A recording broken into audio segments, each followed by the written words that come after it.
Nanti saya akan cerita case-case-nya lah. Betapa sebenarnya sekarang itu pelanggar integritas tuh, kalau dulu tuh kan yang tua-tua gitu, sekarang tuh semakin muda usianya. Kita punya statistik ya, dari usia tuh berapa sih pelanggar disiplin paling banyak itu sekarang tuh udah ke generasi muda nih, Gen Z ini, millennials nih. Kalau dulu kan masih generasi X ya, atau ya dulu lagi baby boomers gitu ya, yang tua-tua lah. Sekarang tuh udah makin muda gitu.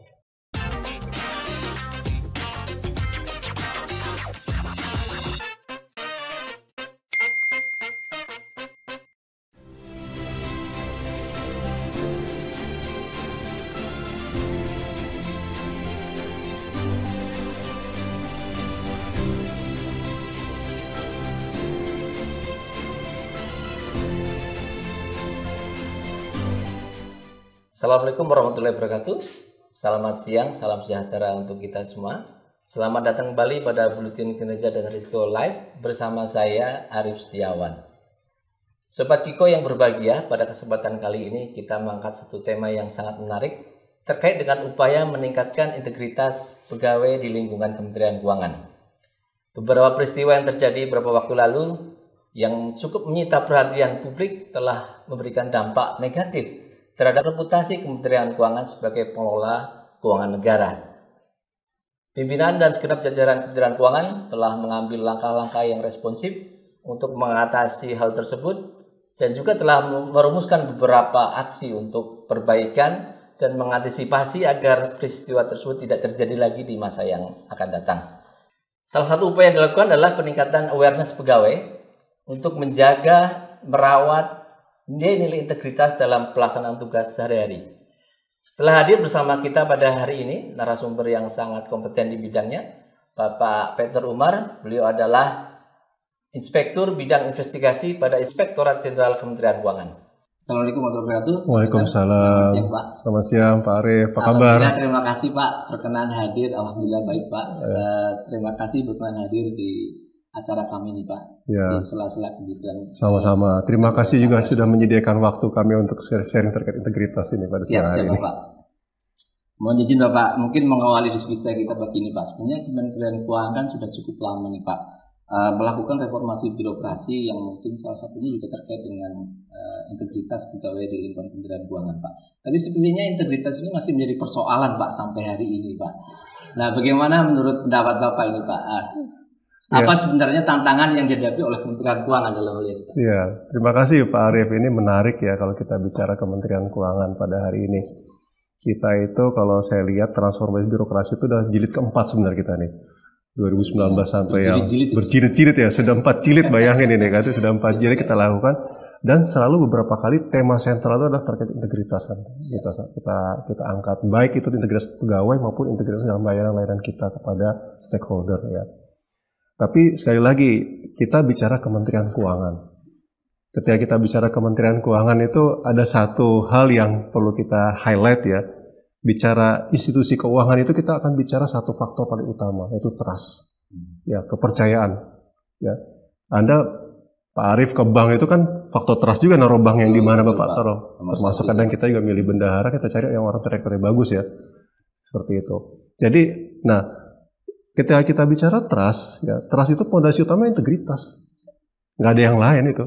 Orang percaya dengan tanpa ada integritas. Iya, tiada ada trust tanpa integritas, dan itu berlaku untuk semua institusi keuangan, termasuk kita Kementerian Keuangan. Jadi makanya kalau kita bicara reformasi terus, nanti kita akan ada lagi reformasi birokrasi jilid berikutnya ini ya, transformasi Kementerian Keuangan selanjutnya, yang salah satu tema saya terkait integritas. Selain juga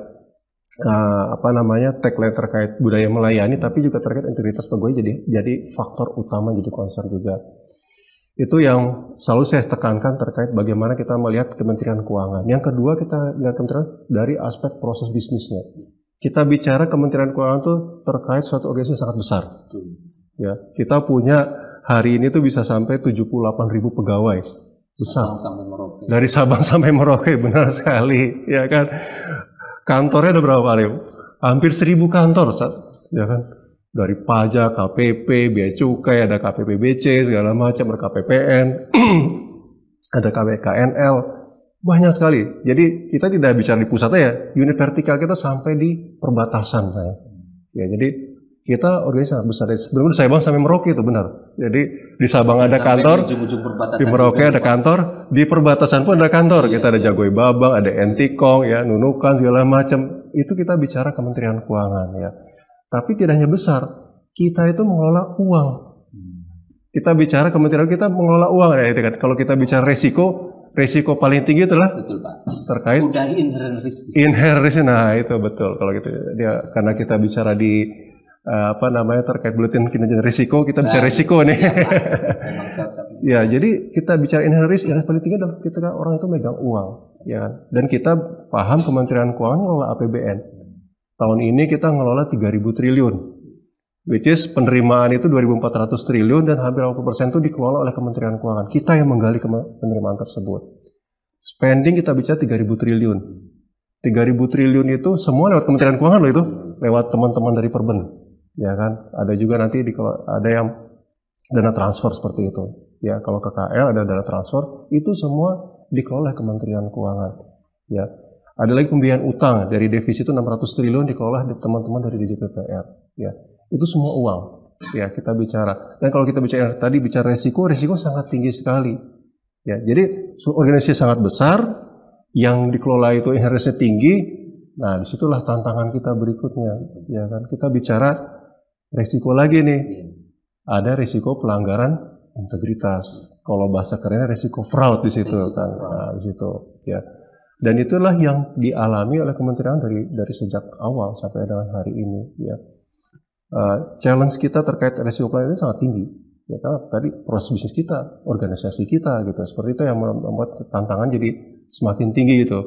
Kalau kementeriannya isinya mungkin pegawai yang tidak mengurus uang, ya resiko kan semakin rendah. Belum lagi ketika kita bicara tadi ya interaksi, saya ambil contoh di beberapa unit eselon 1 kan interaksi langsung antara pegawai kita dengan stakeholder, dan itu juga ujungnya terkait dengan penerimaan kah, dengan pengeluaran kah, seperti itu. Jadi ini yang resiko inilah yang bagi kami bahkan sebenarnya kalau diinvestigasi kan, kalau udah masuk investigasi bukan resiko lagi ya, dia jadi loss event database gitu, jadi risk event gitu, jadi kejadian gitu kan, dan kejadian itu banyak sekali. Nanti kami bisa paparan statistiknya berapa banyak, bahkan akhir ini peningkatan cukup drastis juga peningkatan pengaduan segala macamnya. Kemudian tantangan integrasi berikutnya adalah bagaimana kita memandang terkait resiko fraud ini, ya kan? Kadang mungkin yang pelakunya cuma 1 orang, 2 orang, atau kemarin 3 orang, 4 orang gitu ya kan? Kejadian fraudnya sedikit, ya. Tapi kejadian fraud itu ada dampak berikutnya. Iya. Dari perspektif risiko ada risiko reputasi di risiko Kementerian Keuangan ada risiko reputasi gitu, ya kan? Mungkin pelakunya cuma 1 orang. Ibarat bahkan mungkin itu balik lagi ke situ kan. Ya, kita bicara mungkin hanya 1 orang pelakunya, ya kan? Tapi kemudian dia menjadi viral, dimuat di media. Diskusi kita menjadi dipertaruhkan. Habis ya kan. Kalau Bu Menteri mengatakan kita sudah luar biasa loh mengelola APBN, bahkan Bu Menteri kita kan tahun lalu meng-arrange G20, begitu luar biasa kan, di-appreciate semua orang. Ya, seluruh kerja kita begitu banyak yang kita lakukan untuk negeri ini, untuk Indonesia itu seolah hilang dari publik. Tiba-tiba hilang di depan publik, Pak. Begitu ada kejadian kemarin itu hilang semua toh. Memori orang terkait betapa prestasi Kementerian Keuangan semua kita lakukan hilang semua. Hanya karena tadi ada segelintir orang, berapa orang yang melakukan fraud, melakukan pelanggaran integritas, terekspos ya ke publik, viral, dimuat di media, hilang semua kita semua. Itu menandakan ketika kita ngomong integritas itu bukan risiko 1-2 orang. Kita bicara risiko reputasi yang akan menghancurkan organisasi dalam Kementerian Keuangan. Jadi sering integritas, ini cuma nilai kementerian, tidak seperti itu. Kita harus mulai sekarang pegawai kementerian memandang bahwa ini adalah risiko yang damage-nya itu luar biasa. Luar biasa, Pak. Ya kan? Kalau Anda perhatikan, Pak Arief perhatikan waktu itu orang udah kita nggak usah bayar pajak deh. Betul, Pak. Pajak kita dikorupsi, pajak kita jadi Rubicon gitu kan. Kita bayar pajak jadi Rubicon gitu. Itu kan bagaimana narasi dikembangkan oleh publik. Karena tadi ketika integritas bermasalah, kebalik kan kemudian ada saya cerita yang harus disadari oleh Kementerian Keuangan ya Pak. That's it. Risiko itu yang kita bisa sampai ke sana. Sampai ke sana. Sustainable fiscal Pak. Iya. Panjang sekali kan, Panjang ceritanya sebenarnya. Debitnya ke makroekonomi. Ke orang nggak bayar pajak atau misalnya atau kementerian lembaga, ini Kemensultan nih luar biasa nih, ya kan.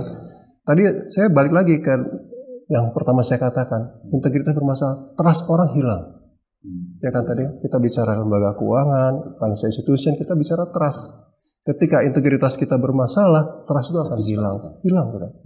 Orang akan lupa. Ya, inilah makanya kami menekankan, walaupun kalau saya bicara sering kami juga menyampaikan, kita banyak capaian-capaian bagus sekali, luar biasa gitu ya. Kita misalnya punya indeks integritas yang dari KPK itu sangat tinggi, bagus gitu ya. Kemudian kalau kita bicara kantor-kantor WBK WBM banyak kita ya kan, hampir sebagian besar kantor kita sudah WBK WBM. Di statistik kami bahkan sudah, ya WBK itu ada 584 kantor. Kalau dari hampir 1000 kantor itu separuh lebih sudah WBK gitu kan. WBBM sudah 143 kantor, tinggi ya kan. Tapi balik lagi, ya ini resiko loh. Resiko itu kan kalau kita pahami satu akan terjadi kan. Yang kalau tidak kita mitigasi akan jadi kejadian gitu. Nah, pentingnya kita bicara pada hari adalah tadi bagaimana kita pahami resiko ini, bagaimana kita mitigasinya ke depan, seperti itu Pak Arief. Jadi saya mungkin nggak akan cerita banyak kasus, kayak kasus udah di publik, orang bisa, teman-teman kementerian bisa baca semua lah ya, bisa ikutin semua seperti itu. Itu yang saya banyak bicara ini, mungkin lebih banyak terkait bagaimana awareness pegawai Kementerian Keuangan ya akan damage dari integritas dari fraud tersebut ya. Karena saya akan bicara sini, integritas itu apa, nggak akan. Iya. Itu. Baik, memang terasa sekali Pak ya pengaruh integritas ini khususnya bagi Kementerian Keuangan. Modal utamanya adalah mendapatkan trust dari masyarakat ya, agar kita bisa menjalankan fungsi sebagai pola fiskal negara Pak. Baik Pak, memang terbayang Pak tadi ya dari kompleksitas tugas Kementerian Keuangan, size organisasi yang demikian besar, tugas yang strategis yang menyangkut keuangan negara, triliunan Pak. Memang terbayang betapa tingginya resiko organisasi Kementerian Keuangan Pak ya. Baik Pak, melanjuti hal tadi, melihat risiko yang sangat tinggi di Kementerian Keuangan ini terkait dengan pelanggaran fraud ya. Sebenarnya upaya-upaya apa yang telah dibangun selama ini Pak oleh Kementerian Keuangan dalam mencegah terjadinya pelanggaran terhadap nilai integritas tadi ya. Baik, terima kasih Pak Arief. Ini menarik ya pertanyaannya terkait dengan apa sih yang dilakukan Kementerian Keuangan ya. Sebenarnya ketika kita bicara integritas ini value Pak, value yang ada di masing-masing orang, ya kan. Kalau kita bicara orang sebenarnya, ini tanggung jawab masing-masing ya. Tapi tidak, Kemenq itu bahkan sebagai organisasi yang menyediakan instrumen-instrumen bagaimana seorang itu bisa menjaga dan menegakkan integritas, bahkan menguatkan, ya. Dan bicara Kementerian Keuangan, kita selalu jadi pionir terkait bagaimana instrumen-instrumen untuk menegakkan integritas. Saya ambil contoh ya terkait dengan unit kepatuhan internal. Jadi pertama nih Pak. Ya, nanti kan model 3 lini itu Pak ya. Unit kepatuhan internal itu pertama kali di Kementerian Keuangan. Ya, Kementerian Keuangan ikutin whistleblowing system, WISE di kita ya kan. WISE itu tuh pertama kali launching 2011 itu di Kementerian Keuangan, kementerian lembaga pertama yang memiliki saluran pengaduan secara web based. Ya, jadi banyak hal-hal. Kalau kita bicara lebih sekarang lagi ada manajemen resiko segala macam ya, nilai-nilai Kementerian Keuangan itu sendiri pun juga salah satu bagaimana kita sudah mencoba menerapkan values dari organisasi. 2011 Pak ya. Betul. Jadi begitu banyak ya, dengan tadi kan kita bicara reformasi Kementerian Keuangan ya, transformasi itu salah satu seperti itu. Ada banyak instrumen, tools ya, kebijakan, sistem bagaimana organisasi ini, kementerian ini mendorong pegawainya untuk bisa menjaga dan menguatkan integritas. Tidak hanya menjaga loh, menguatkan loh. Kenapa? Karena tadi kita bicara risiko tadi itu satu risiko yang terus-menerus akan terjadi ya, seperti itu ya. Ya, satu risiko, namanya risiko kan dia akan terus-menerus ada ya, seperti di dalam organisasi ini seperti itu. Itu yang kita lihat dari kementerian. Jadi kalau kita bicara instrumen, kalau kita bicara best practice yang ada nih terkait dengan bagaimana kita menjaga integritas atau terkait tadi menjaga tidak terjadi fraud, kita sudah hampir lengkap. Termasuk mungkin dalam pembangunan kendali internal, Pak. Iya, termasuk sistem pengendalian intern, ya kan. Ada UKI itu kan bagian dari sistem intern sebenarnya ya kan. Kita ada konsep pengendalian intern pun kita sudah menerapkan ya secara baik sesuai dengan PP 60 seperti itu. Jadi banyak hal yang sudah kita lakukan. Nah, kadang-kadang timbul pertanyaan dengan instrumen selengkap itu ya kok masih terus terjadi gitu kan. Ini sebelum saya shifting ke kerangka kerja integritas ya sebenarnya. Sebelum kejadian ini pun sebenarnya fraud masih sering terjadi. Kenapa? Karena seringkali kita melihat instrumen itu berjalan masing-masing. Ya kan? Belum integrated gitu ya? Belum integrated, betul Pak Arief sampaikan. Jadi kita melihat, ya kepatuhan internalnya jalan sendiri, ya kan? Ada pengendalian gratifikasi, jalan sendiri, ya kan? Ada manajemen resiko, jalan sendiri. Bahkan kadang fokusnya bukan fokus di integritas kan? Kita lebih banyak bicara resiko operasional, resiko yang lain ya. Sekarang resiko integritas menjadi satu hal karena kita baru merasakan dampaknya ini luar biasa seperti itu ya kan. Nah kemudian pada 2021 kami menyusun tuh Inspektorat Jenderal bersama CTO menyusun kerangka kerja integritas. Jadi kerangka kerja integritas ini mencoba mengintegrasikan berbagai instrumen integritas yang ada. Dari seluruh sistem yang ada. Dari seluruh sistem yang ada seperti itu ya.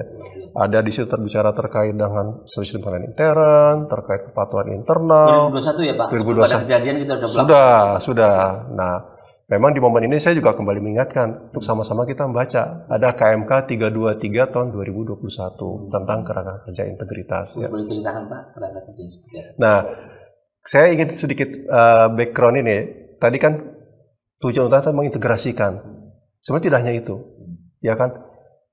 Yang paling utama, bagaimana pegawai mengetahui apa sih harus dilakukan terkait integritas di posisinya masing-masing. Ini paling penting. Ya kan kita bicara nanti di kerangka kerja baseline-nya adalah sebenarnya SPI juga, yaitu terkait dengan model 3 lini ya, seperti itu. Ada lini pertama, lini kedua, lini ketiga, seperti itu ya.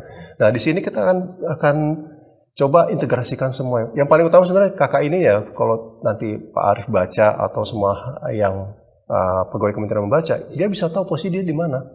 Ya, dia sebagai lini pertama, apa yang harus dilakukannya? Kalau dia sebagai unit kepatuhan intern, apa harus dilakukannya? Kalau dia sebagai Inspektorat Jenderal atau sebagai lini ketiga, apa harus dilakukannya? Seperti itu. Nanti ada lini pertama kan ada juga pejabat, ada pegawai. Kalau dia sebagai pejabat, apa yang harus dilakukannya? Ada, tinggal dibaca. Lini pertama ini adalah berarti manajemen yang memang dealing setiap hari ya. Iya. Dengan terkait dengan tugas dan fungsinya. Tugas dan fungsinya. Ada risiko terjadi pelanggaran. Iya, ada, betul. Jadi kalau kita lini pertama ini kan manajemen ya, seluruh yang melakukan aspek operasional. Jadi mereka adalah penanggung jawab pertama Pak harusnya dalam peningkatan mengantisipasi adanya fraud itu. Iya, jadi kalau kita bicara terkait integritas ya, kita selama ini gini, ada miskonsepsi. Ya kita akui lah semua. Hampir semua pegawai Kementerian Keuangan tuh kalau ngomong integritas itu urusan siapa? Urusan kepatuhan internal atau urusan Itjen gitu. Padahal integritas itu pertama, saya balik lagi ke awal tadi, dia adalah urusan individu. Karena itu values di masing-masing. Setiap pegawai, ya kan. Yang kedua adalah ide tugas leaders, pemimpin, untuk menjaga integritas di unit organisasinya masing-masing. Nanti akan kita eksplor lebih jauh ya seperti itu ya. Yang mengendalikan resources itu Pak. Ya, mengenai resources itu ya kan. Karena kita bicara, saya gini, melihat ya bahwa ketika kita bicara integritas itu tidak akan lepas di organisasi terkait aspek leaders. Leadership itu matters banget lah, penting banget lah itu. Kalau kita bicara leaders itu, ya saya yakin saya sering ketemu dengan junior yang baru masuk gitu, dia cerita siapa yang membentuk Anda di Kementerian Keuangan? Yang ketemu pertama kali dia masuk, pimpinan yang pertama kali dia masuk. Pak Arief dulu masuk ke Kementerian Keuangan, pasti yang membekas di Pak Arief adalah atasan Pak Arief yang pertama, dan dia akan jadi role model Bapak, seperti itu. Kalau kebetulan dapat orang yang baik, yang integritasnya tinggi, saya agak merinding nih Pak, karena saya nggak hakul yakin saya, ya pegawai tersebut dia akan seperti itu. Tapi kalau dia masuk, mohon maaf Pak, ke lingkungan yang terkontaminasi, hasilnya akan seperti itu. Nanti saya akan cerita case-case-nya lah, betapa sebenarnya sekarang itu pelanggaran integritas tuh, kalau dulu itu kan yang tua-tua gitu, sekarang tuh semakin muda usianya. Semakin begitu Pak? Iya, itu nanti kita akan cerita lebih lanjut lah. Kita punya statistik ya, dari usia tuh berapa sih pelanggaran disiplin paling banyak itu sekarang tuh udah ke generasi muda nih, Gen Z ini, millennials nih. Kalau dulu kan masih generasi X ya, atau ya dulu lagi baby boomers gitu ya, yang tua-tua lah. Sekarang tuh udah makin muda gitu. Tapi juga kalau bisa dikatakan, kan proporsi dari 78.000 pegawai kita kan hampir, let's say 60 atau 70% kan udah, saya tuh 70% tuh sudah pegawai yang milenial seperti itu ya. Jadi, saya akan cerita sedikit terkait dengan kerja integritas ini. Tadi saya sudah sampaikan ya, dia sebenarnya mencoba mengintegrasikan, dan kalau Anda baca itu, Anda akan tahu apa yang Anda harus lakukan terkait dengan integritas. Dan Anda bisa mempertanyakan organisasi Anda kalau itu tidak dilakukan. Contoh gampang gini, ketika Anda baca itu, oh, kepala kantor saya harus melakukan ini. Harus tahu, ya kan? Kepala kantor itu harus jadi role model. Kepala kantor harus memberikan sosialisasi terkait pencegahan korupsi atau terkait dengan penguatan integritas. Itu kewajiban. Jadi kalau ada kepala kantor malah ngajakinnya sepedahan terus gitu, ya kita harus lihat dulu nih, baca lagi. Masih ada ya Pak? Maksudnya ngajak sepeda tapi melupakan yang ini kan gitu kan ya. Tapi kalau dia melakukan ini, ngajak sepeda tuh bagus itu baru top itu. Sehat itu Pak. Baru top itu kan gitu, seperti itu. Nah, ini yang perlu kita, jadi saya mengajak ya di sini mungkin untuk kita sama-sama baca KMK 323 ini. Sekarang aja kita tahu posisi kita di apa yang kita lakukan, ya kan? Apa yang atasan kita harus lakukan terkait integritas ini. Jangan pula sudah organisasi menyediakan tools-nya, instrumennya, segala macam, kita masih dilepas masing-masing di lapangan. Itu masalah kita sih, kan? Jadi kita bisa mengingatkan atasan kalau begitu, Pak? Bisa, harus seperti itu. Ya kan, organisasi yang sehat adalah bagaimana bukannya top down lagi kan? Iya, betul. Dia harus saling mengingatkan. Ya, kalau alirannya bisa bottom up juga. Bottom up juga, saling mengingatkan. Karena kita bicara integritas. Balik lagi ke awal lagi. Kalau kejadian satu orang pun bisa berdampak organisasi. Betul. Jadi kalau kita mikir ngingetin, jangan mikir ngingetin orang, ngingetin ini akan berdampak ke organisasi loh, seperti itu. Ini bukan hanya masalah individu sini, bukan masalah negara, Pak. Ini negara ini kan tadi udah ceritanya. Kalau orang nggak bayar pajak, dampaknya kemana? Ke APBN, dampaknya ke ekonomi, luar biasa dampak luar ininya. Atau misalnya orang impornya dipersulit, udahlah kita nggak mau masukin barang lagi, kita kesulitan nanti. Industri bahan baku ya. Jadi kita bicara integritas hari ini sebenarnya diskusi yang bisa kemana-mana. Betul. Ya. Dan ini makanya ketika kita bicara di beberapa negara, integritas kan nilai universal sebenarnya. Pak Arief kan mungkin ke luar negeri, mau ke Singapura, ke Jepang, sama semua nilainya. Iya. Makanya saya nggak perlu jelasin nilai universal ini kan sebenarnya. Jadi dan semua itu maju, beberapa negara itu maju karena tadi. Saya kemarin studi banding benchmark ke Jepang. Ya luar biasa mereka, memang budaya seperti itu kan. Itu membedakan Pak sebenarnya negara maju dan negara berkembang. Itu salah satunya itu Pak. Kualitas human resource yang satunya masalah integritas. Iya, itu. Belum lagi kita bicara kita nyangkut ke teori ekonomi juga ini Pak. Regulasi kita begitu banyak kan, magerin orang. Di Jepang mungkin tidak banyak regulasi karena sudah bagus. Iya. Values dari masing-masing individu. Pengaruh pada transaction cost Pak namanya. Nah, biaya transaksi menjadi tinggi Pak, high cost ekonomi. High cost betul. Karena kita kontrolnya banyak ditaruh untuk mencegah orang macam-macam gitu ya, melanggar ini akhirnya costnya jadi tinggi. Betul. Jadi sebenarnya kalau kita bicara integritas itu dampaknya kemana-mana Pak. Baik Pak, tadi kita udah bicara first line Pak ya. Bagaimana situ ada peran atasan, peran leader di situ. Bagaimana dengan second line Pak? Apa sebenarnya tugas dari second line defense kita dalam hal ini? Jadi sebenarnya kalau kita bicara tadi ya, model 3 lini kan yang diterapkan di sistem intern kita ya. Dia salah satu backbone di organisasi kan. Ya hampir semua proses bisnis kita kan akan mempergunakan terkait dengan SPI ini ya. Ada pemisahan tadi kalau kita bicara ada pemisahan tugas, fungsi segala macam seperti itu ya. Ada reporting segala. Nah sebenarnya kalau kita bicara tadi ada lini pertama, lini kedua, lini ketiga kan sebenarnya lini pertama ini fully operational. Ya dia melaksanakan tugas dan fungsi sesuai dengan regulasinya masing-masing. Ya kan. Lini kedua apa? Dia sebagai kalau istilahnya sebagai pemantau. Ya, gatekeeper. Dia akan memantau tugas dari first line ini. Apakah sudah comply atau tidak, ya kan, sesuai dengan standar atau tidak. Ya. Sekaligus tadi terkait aspek integritasnya, apakah di situ sudah sesuai dengan standar integritas yang ada, atau kode etiknya juga dilihat di situ, ya kan, mematuhi dengan norma atau kode etik atau tidak, seperti itu. Jadi inilah fungsi lini kedua.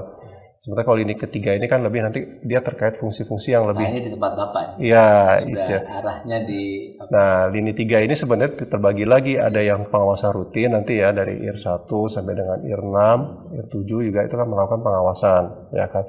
Dia melakukan fungsi assurance nanti, ya. Lebih banyak kuratif di sana Pak, atau juga ada pencegahan Pak? Ada pencegahan. Ada pencegahan. Ya, pencegahan pun ada. Kami sekarang ini mencoba mengembalikan segala sesuatu itu pada tempatnya. Kalau kita bicara adil tempatnya. Contoh tadi terkait dengan siapa sih yang berkewajiban untuk terkait integritas ini, kita mengembalikan. Karena selama ini persepsi kan di KI sama ICEN. Kembalikan ke lini pertama. Pencegahan. Pencegahan itu yang nanti sosialisasi. Semuanya urusan dari UKI dan ICEN.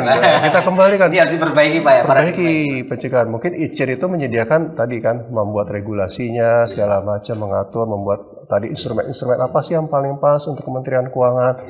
Tapi tetap ya ketika kita melihat implementasi, kan implementasi di lini pertama sebenarnya. Jadi kalau kita ngomong pencegahan, sosialisasi bukan orang ICEN datang ngisi, tapi bagaimana kepala kantor sendiri memberikan sosialisasi. Anda harus begini. Kenapa? Kalau yang ngomong orang lain kan, ya orang lain. Tapi kalau kepala kantor sendiri ngomong, minimal dia akan berpikir, kalau saya misalnya, semua pegawai harus hadir jam 7. Kalau dia hadir jam 7:15, well, Bapak cuma ngomong doang nih. Karena kadang-kadang kita itu ketika bicara di depan orang yang kita kenal, itu akan mengikat, Pak. Saya jadi ingin Pak, terkait juga dengan manajemen risiko Pak. Kita sering menemui pandangan bahwa manajemen risiko itu urusan pola risiko Pak. Betul. Padahal risiko itu ada di front line itu Pak. Pelaksanaan tugas dan fungsi yang dilakukan sehari-hari, itulah sebenarnya risiko dari di sana Pak. Sama berarti ceritanya nih. Sama. Makanya kita bicara budaya lagi kan. Ada budaya integritas, budaya sadar resiko, itu di situ. Karena kalau ngomong budaya itu bukan kepala kantor doang. Bukannya kasubdit saja, bukannya direktur saja. Budaya itu adalah every person, setiap orang dalam organisasi tersebut punya sikap, pola pandang yang sama, ya kan? Semuanya punya peran penting. Punya peran penting, ya. Dan itu bukannya couplingnya atau areanya UKI atau ICEN gitu kan? Oh risiko tuh UKI atau Rocanku atau ICEN gitu, nggak seperti itu, ya. Tapi sedikit saya menambahkan terkait integritas ini mungkin. Jadi kita mencoba ya membangun, bahkan kita bangun joglonya juga ya, nanti dibaca di situ ya.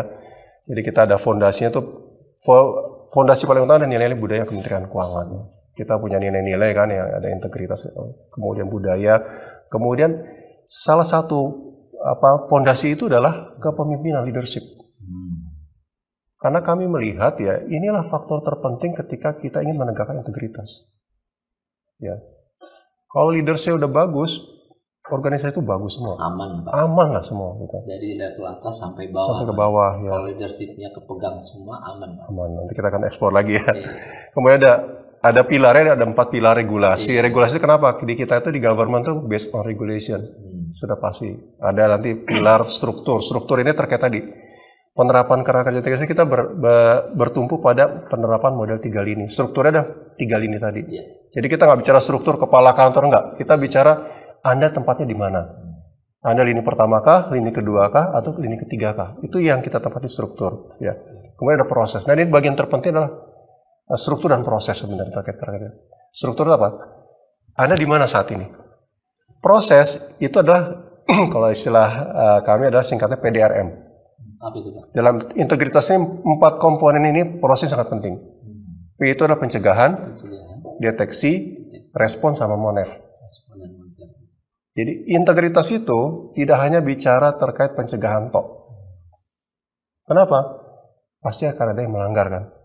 Kalau udah melanggar, harus ada deteksi. Nah di situ kita perlu deteksi itu siapa saja yang melanggar, ya kan? Setelah deteksi apa? Sudah terdeteksi nih ada pelanggaran. Kita diemin aja? Tidak. Harus ada respon. Respon itu adalah follow up berikutnya. Dia harus ada, kalau sudah melanggar integritas melakukan fraud, sudah pasti ada konsekuensinya. Dilakukan pemeriksaan. Kalau dia terbukti, dijatuhi hukuman disiplin. Ya, terakhir dalam monef ya. 4 ini sangat penting. Dan seringkali kita banyak berhenti deteksi ya. Tapi penyelesaian apa? Cuma diingatkan. Oh iya. Efek jerahnya nggak muncul, Pak. Tidak hanya efek jerah. Ketika kita bicara ini, kita bicara, saya sering menyampaikan ini beri sinyal. Sinyal pada yang lain. Sinyal pada yang lain. Ini apa? Ada orang terima uang, ya kan, dari pengguna layanan. Apakah hanya diingatkan? Kalau itu hanya diingatkan, selesai. Bagaimana dengan yang lain? Sinyalnya buruk sekali kan? Iya, betul. Wah, kalau saya terima uang dari pengguna layanan, paling cuma diingetin aja nih, jangan terima ya. Itu kayak asal sepanjang nggak ketahuan, kayaknya aman aja nih kan. Itu kan karena terdeteksi kan? Iya. Dia terdeteksi menerima uang. Ya kan, hanya diingatkan, udahlah jangan diulangi lagi gini-gini. Sinyalnya sangat buruk. Kita tidak bicara ini masalah hubungan atasan dan bawahan. Dan ini masih menjadi masalah di situ ya Pak? Ini yang Bapak sampaikan. Saya bicara kita kejadian kemarin itu kan tadi kan.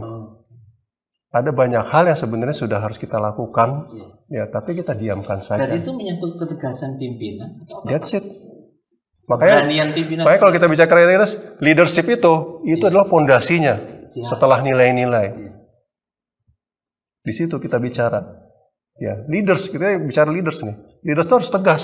Kalau ini sebenarnya ibu pimpinan kita udah ini. Kalau kita bicara Bu Menteri, sinyal yang tegas Pak ya. Kita bicara tone at the top-nya itu sangat clear, jelas dan tegas. Tegas. Kalau kita bicara kasus kemarin, arahan Bu Menteri tegas, ya kan? Jadi harusnya kalau kita bicara di leaders itu ada 3 hal kan, ada tone at the top, ya. Tone-nya seperti apa sih leaders kita nih? Tone ini clear, abu-abu, grey, atau malah merah gitu. Nah ini penting memberi tone itu, tapi tidak hanya tone kan. Leaders itu memberikan contoh. Dia harus jadi role model, walk the talk. Jadi bagaimana dia menjadi konsisten antara perkataan. That's it. Walk the talk itu tadi konsisten. Jadi role jadi contoh, jadi teladan. Kalau dia bilang semua harus WFO, ya dia WFO duluan. Masih contoh seperti itu. Jadi makanya tadi saya bilang ya, kita tuh PDRM ini kita harus lihat secara konstruksi yang utuh. Kalau kita mau menegakkan integritas, menguatkan integritas, menjaga integritas. Jangan kita ambil, yang gampang pencegahan tinggal berkuar-kuar aja kan ngomong. Kadang ada kesan gini Pak, atasan melindungi bawahan. Itu mungkin dalam konteks yang keliru dalam hal ini ya. Makanya kita kembali lagi, kita punya kerangka kerja integritas kok. Kita punya PDRM, Anda harus lakukan. Ya kan? Bahkan di kerangka itu ada tuh komitmen pimpinan kita buat, ada berapa hal. Satu, dia harus mendukung unit kepatuhan internal, ya kan? Segera melaporkan ya. Bukan mengingatkan loh, melaporkan kalau ada pelanggaran disiplin, pelanggaran integritas. Jadi clear sebenarnya di situ kalau semua pimpinan yang nonton acara ini sebenarnya tinggal baca di situ. Ada jelas kewajiban Anda. Ya kan dia harus jadi role model, mendukung unit kepatuhan internal, kalau ada pelanggaran harus dilakukan, jelas di situ. Ya. Jadi bukannya kemudian hanya berhenti hanya mengingatkan. Dan itu sama aja tadi. Pertama sinyal, kedua dia akan jadi bom waktu bagi Anda. Itu kan terdeteksi Pak ya. Dan kalau di fraud itu ada nama teori tip of an iceberg. Fenomena gunung es. Ya. Fraud yang ketahuan, yang terdeteksi itu hanyalah sepersekian persen ya. Sekian persen. Dari kejadian yang seluruhnya. Kalau ada lihat gunung es itu kan di bawahnya kelihatannya kecil kan. Di bawahnya Titanicnya tenggelam kan. Jadi nggak wajar kalau kemarin kita gonjang-ganjing. Gunung es itu Titanicnya tenggelam gitu kan. Nah sekarang kalau kita bicara fenomena gunung es, someday kita nabrak gunung es itu tenggelam semua kita kan. Itu seperti bom waktu ya Pak ya. Nah itu makanya kita harus berpikir, jangan berpikir individu. Kita berpikir tadi balik lagi ke awal lagi, kita berpikir resiko reputasi bagi organisasi, bagi negara. Dampaknya luar biasa kan tadi Pak Arief pikir, wah ini bisa dampak ke makroekonomi segala macam ini. Ya kan kalau kita bicara seperti itu. Jadi terakhir mungkin kalau terkait KK ini ada pilar sumber daya. Biasa kan kalau kita yang melaksanakan PDRM tadi, struktur itu harus ada sumber dayanya, ada manusia, sistem segala macam ya, seperti itu.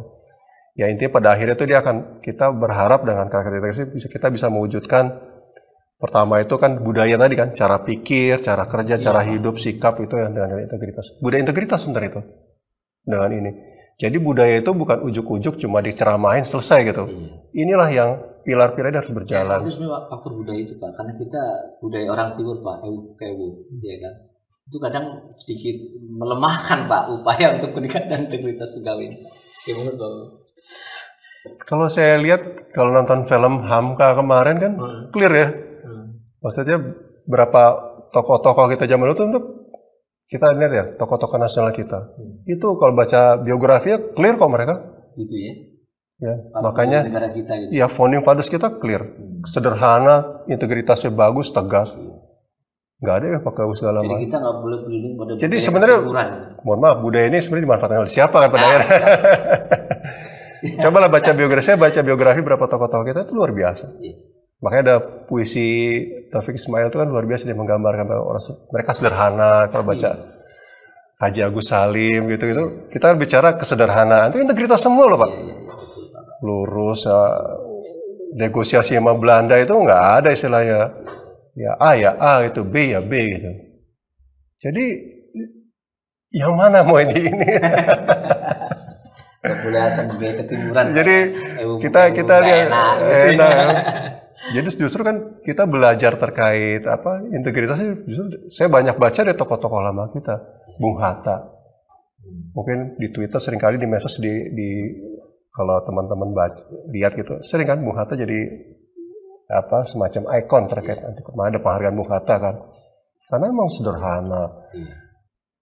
Sebenarnya lifestyle itu sangat pengaruh juga Pak ya. Akan kembali ke gaya hidup kan, seperti itu. Ya.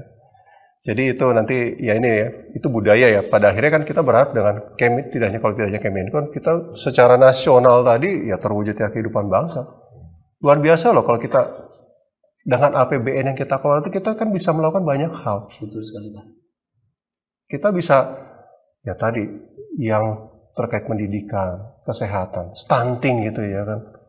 Itu kan sebenarnya APBN semua. Kalau kita semuanya berintegritas, itu kita yang jagain semua. Kita yang jagain semua gitu. Itu terkait apa namanya? Kalau detailnya mungkin nanti bisa. Ya siapa? Kalau saya jelasin semua nanti KMK 323 ya. 323. Iko ya. Ingat ya, KMK 322. 323. 323. Maaf, 2021. 2021. Bapak mungkin satu isu tadi yang Bapak sampaikan yang dikatakan sebagai upaya yang sebenarnya dianggap efektif Pak, masalah whistleblowing system Pak ya. Nah, bagaimana sebenarnya penerapan whistleblowing system itu di Kementerian Keuangan Pak? Apakah memang efektif Pak? Dan apa kendala-kendala yang dihadapi dalam sistem whistleblowing system kita Pak? Jadi kalau kita bicara whistleblowing system ini kan WISE ini kan sampai hari ini kalau kita bicara beberapa, kami juga sering diundang ya terkait hasil survei dari ACF. ACF itu semacam organisasi dari mereka yang berfungsi sebagai anti fraud. Selalu di situ disampaikan dari survei mereka dari beberapa puluh tahun terakhir sampai dengan hari ini, ya pengungkapan fraud terbesar itu adalah melalui tip. Tip itu bukan ngasih uang. Tip itu adalah adanya informasi dari orang dalam atau whistleblowing system. Informasi utama dalam pengungkapan seluruh pelanggaran, Pak. Iya. Nilainya sekitar 50%, kadang turun, kadang lebih 50%. Jadi almost hampir separuh dari pengungkapan fraud itu, terungkapnya fraud itu dari whistleblowing system. Ya. Jadi ada saluran pengaduan. Ya. Nah, termasuk juga tadi kita bicara WISE ya. Efektif atau tidak?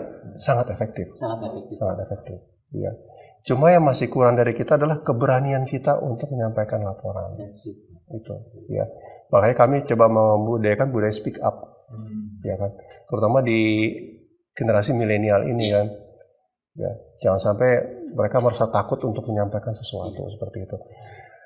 Dan memang kalau kita bicara WISE ini orang selalu akan ketakutan. Nah itu dia Pak. Itu yang penyakit. Saya banyak ketemu banyak orang sering ngomong, udah dilapor aja via WISE. Aduh takut Pak ini. Takutnya nanti dicari Pak, siapa yang mengadu? Betul.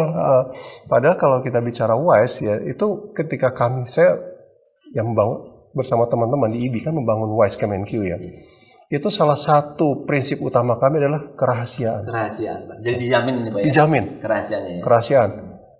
Baik secara sistem, ya, karena sistem itu kan nanti kan kalau kita via web ya, itu kan, oh nanti kan IP saya kebaca segala macam, itu kita coba lokalisir. Database-nya hanya dipegang oleh kami. Oh, siap. Jadi ini benar-benar aman ya Pak buat teman-teman pegawai? Sangat aman, ya. Jadi memang benar-benar tanpa perlu menyampaikan identitasnya.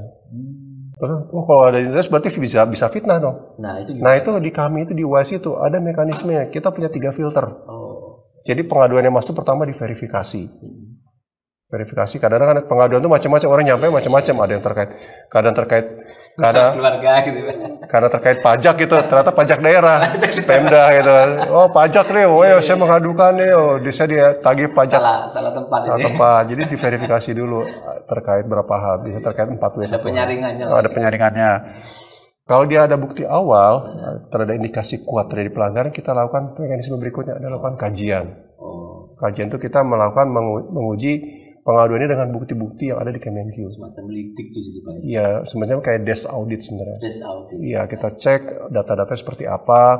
Kayak misalnya dibilang, oh ini ada wajib pajak, ternyata atau misalnya ada import, ada wajib pajak, misalnya kita cek di database kita, oh ini wajib pajak itu bukan sih, ternyata seperti itu. Jadi banyak hal. Atau misalnya diadukan pegawai si A gitu, kita cek di database kepegawaian kita, oh si A ini ternyata nggak ada.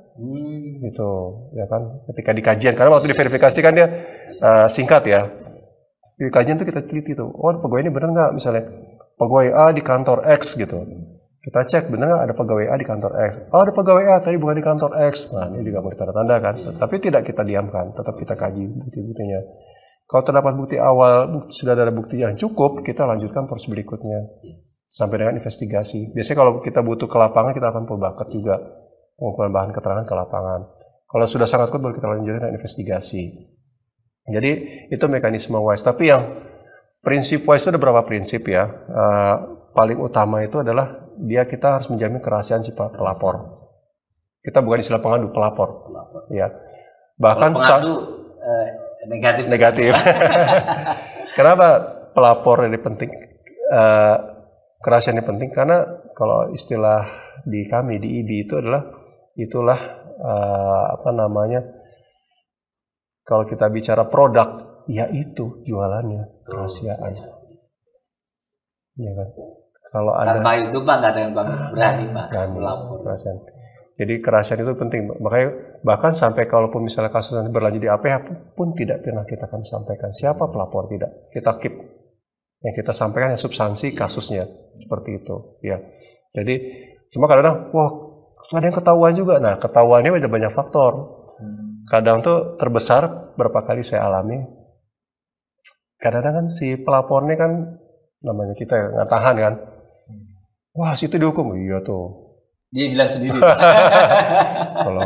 Kalau nggak gua ini tuh nggak ketahuan tuh.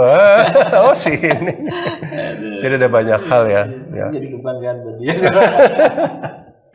Tapi memang yang kalau kesempatannya saya mengajak kita semua tuh punya budaya speak up.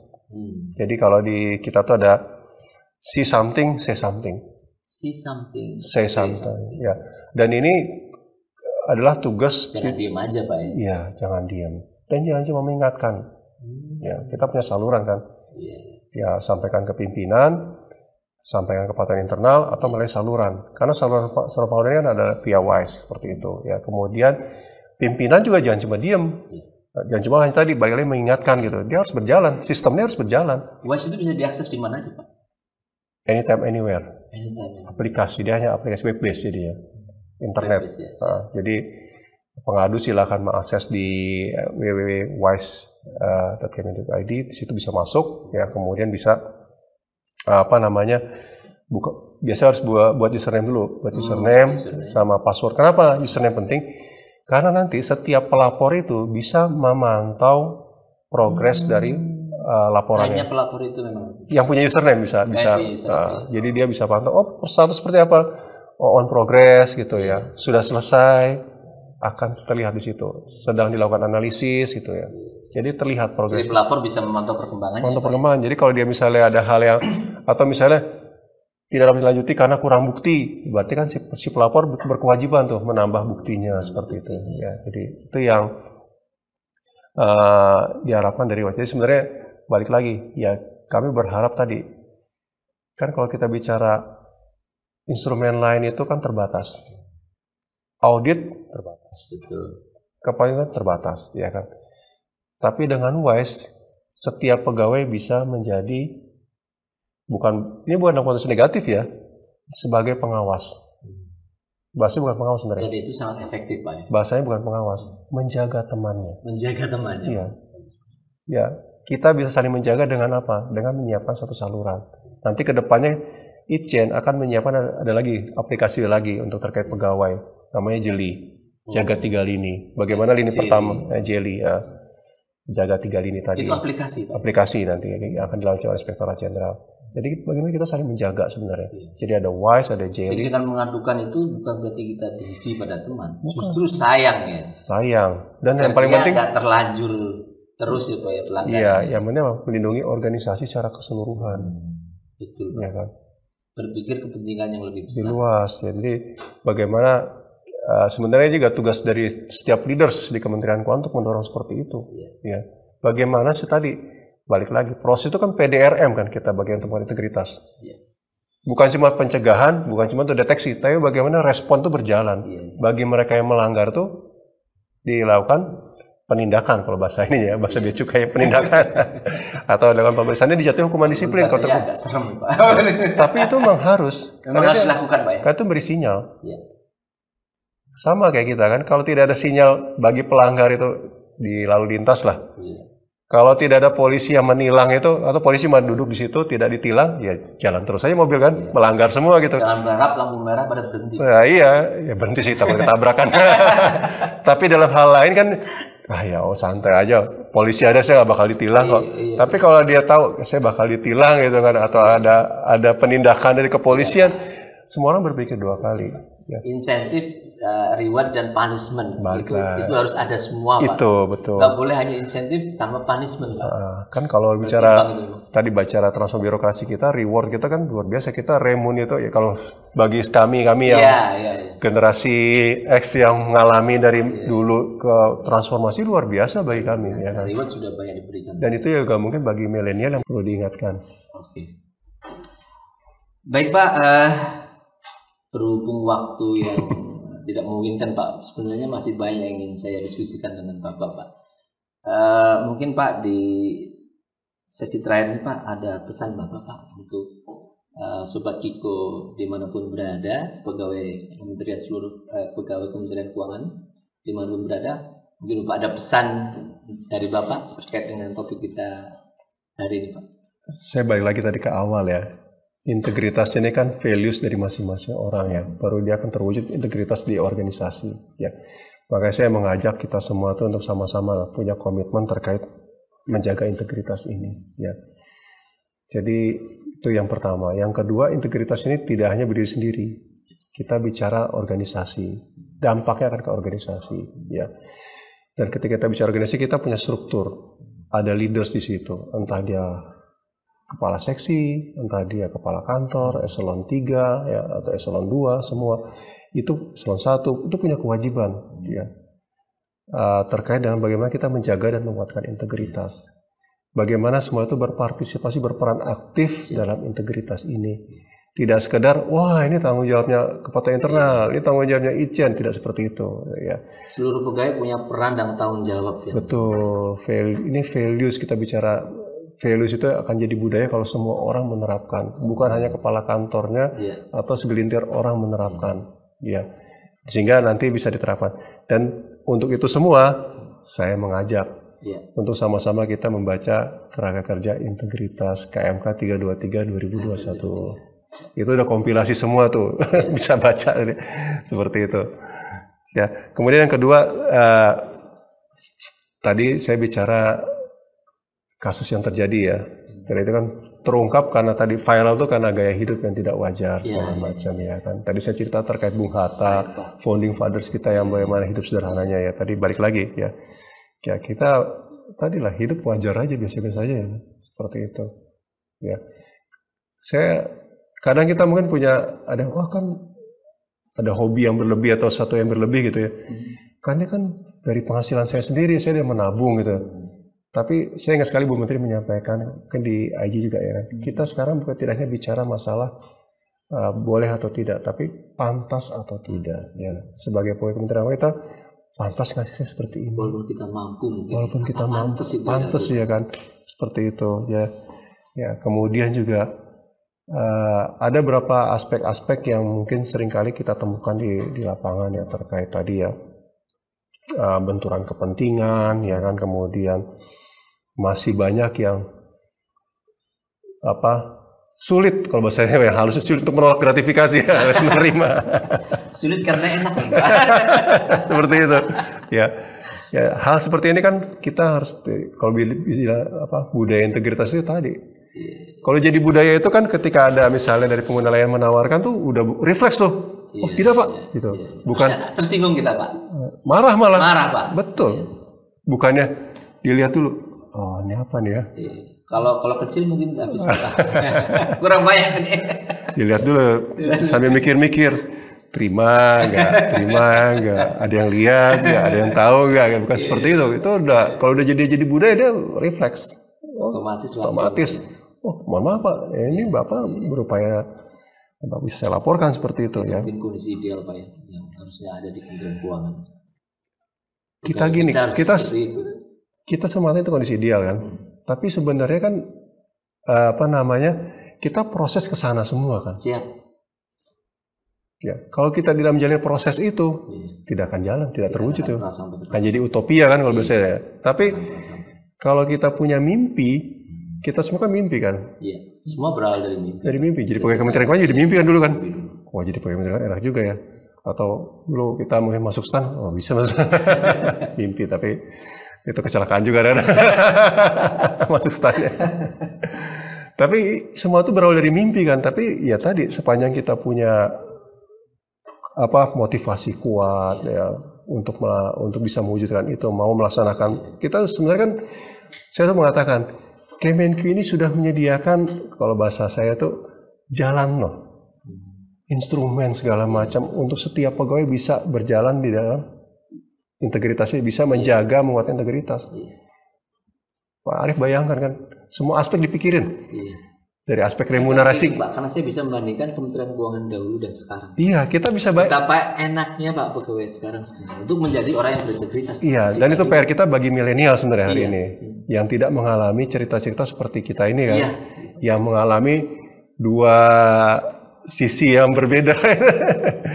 Kita udah enak sekali Pak zaman sekarang. Iya, karena seperti itu kan organisasi itu bayangin memikirkan Bu Menteri itu memikirkan semua ketika transformasi kan dari aspek remunerasinya. Tapi silakan kan tadi bicara reward and punishment kan, kita harus menyediakan instrumen-instrumen semua seperti itu ya. Harus imbang.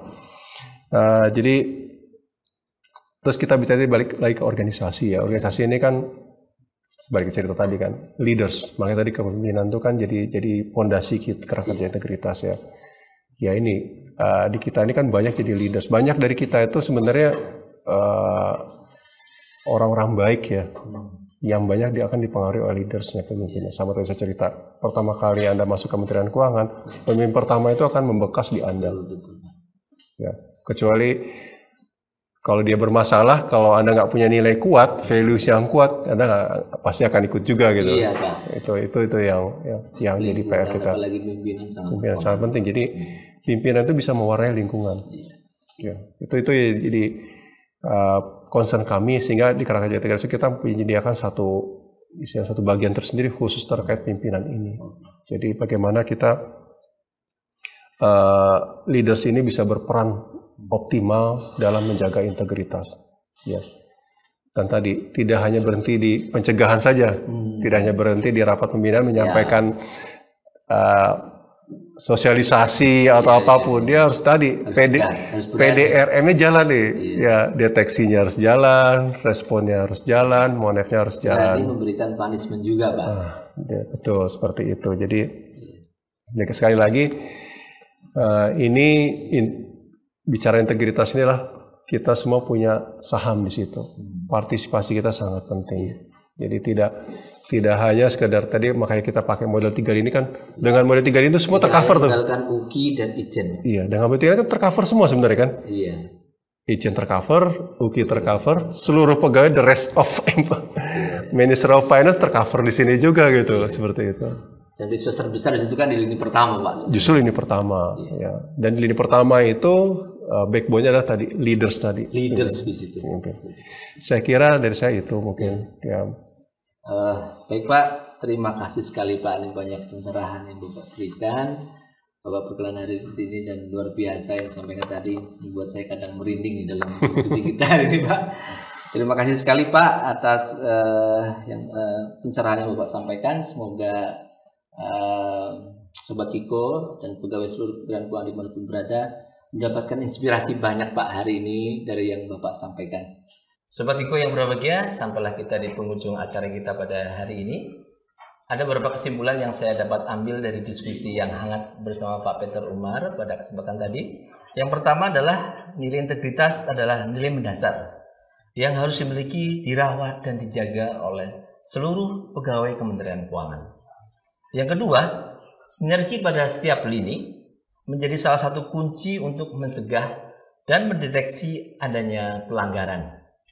Yang ketiga, peran pimpinan di seluruh level dan keterlibatan pegawai juga menjadi kunci sukses agar upaya meningkatkan integritas pegawai dan organisasi Kementerian Keuangan dapat berjalan secara efektif.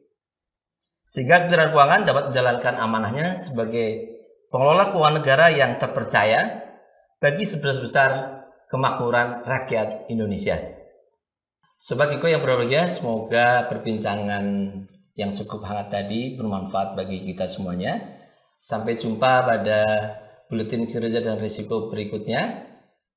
Tetap sehat, semangat, dan jangan lupa bahagia. Assalamualaikum warahmatullahi wabarakatuh. Salam integritas.